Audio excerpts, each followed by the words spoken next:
రోమీలకు 12వ అధ్యాయము. కాబట్టి సహోదరులారా, పరిశుద్ధమును దేవునికి అనుకూలమునైన సజీవ యాగముగా మీ శరీరములను ఆయనకు సమర్పించుకొనుడని దేవుని వాత్సల్యమును బట్టి మిమ్మును బతిమాలుకొనుచున్నాను. ఇట్టి సేవ మీకు యుక్తమైనది. మీరు ఈ లోక మర్యాదను అనుసరింపక ఉత్తమమును అనుకూలమును సంపూర్ణమునై ఉన్న దేవుని చిత్తమేదో పరీక్షించి తెలుసుకొనున్నట్లు మీ మనస్సు మారి నూతన మగుట వలన రూపాంతరము పొందుడి.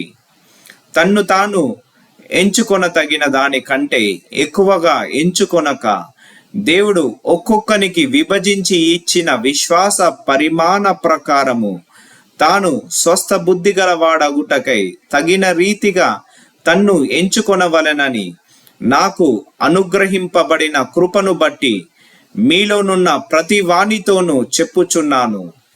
ఒక్క శరీరములో మనకు అనేక అవయములుండినను ఈ అవయములన్నింటికి ఒక్కటే పని ఎలాగూ ఉండదో, అలాగే అనేకులమైన మనము క్రీస్తులో ఒక్క శరీరముగా ఉండి ఒకని కొరకు ప్రత్యేకముగా అవయములై ఉన్నాము.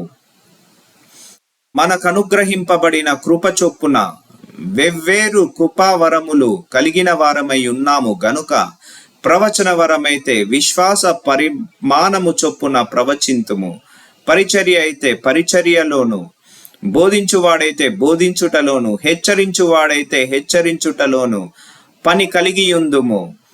పంచిపెట్టువాడు శుద్ధ మనస్సుతోను, పై విచారణ చేయువాడు జాగ్రత్తతోను, కరుణించువాడు సంతోషముతోను పని జరిగింపవలెను. మీ ప్రేమ నిష్కపటమైనదై ఉండవలెను. చెడ్డదాని నసహించుకొని మంచి దానిని హత్తుకొని ఉండుడి. సహోదర ప్రేమ విషయములో ఒకని అందొకడు అనురాగము గలవారై ఘనత విషయములో ఒకనినొకడు గొప్పగా ఎంచుకొనుడి. ఆసక్తి విషయములో మాంద్యులు కాక ఆత్మయందు తీవ్రత గలవారై ప్రభువును సేవించుడి. నిరీక్షణ గలవారై సంతోషించుచు, శ్రమయందు ఓర్పు గలవారై ప్రార్థనయందు పట్టుదల కలిగియుండుడి. పరిశుద్ధుల అవసరములలో పాలు పొందుచు శ్రద్ధగా ఆతిథ్యము ఇచ్చుచుండుడి. మిమ్మును హింసించు వారిని దీవించుడి. దీవించుడు గాని శపింపవద్దు. సంతోషించు వారితో సంతోషించుడి. ఏడ్చు వారితో ఏడువుడి. ఒకనితోనొకడు మనస్సు కలిసి యుండుడి. హెచ్చువాటి యందు మనస్సుంచక తగ్గువాటి యందు ఆసక్తులై ఉండుడి. మీకు మీరే బుద్ధిమంతులమని అనుకోనవద్దు. కీడుకి ప్రతి కీడెవనికి చేయవద్దు. మనుషులందరి దృష్టికి యోగ్యమైన వాటిని గూర్చి ఆలోచన కలిగి యుండుడి. శక్యమైతే మీ చేతనైనంత మట్టుకు సమస్త మనుష్యులతో సమాధానముగా ఉండుడి. ప్రియులారా, మీకు మీరే పగ తీర్చుకొనక దేవుని ఉగ్రతకు చోటియ్యుడి. పగ తీర్చుట నా పని, నేనే ప్రతిఫలనిత్తును అని ప్రభు చెప్పుచున్నాడని రాయబడి ఉన్నది. కాబట్టి నీ శత్రువు ఆకలిగొని ఉంటే అతనికి భోజనము పెట్టుము.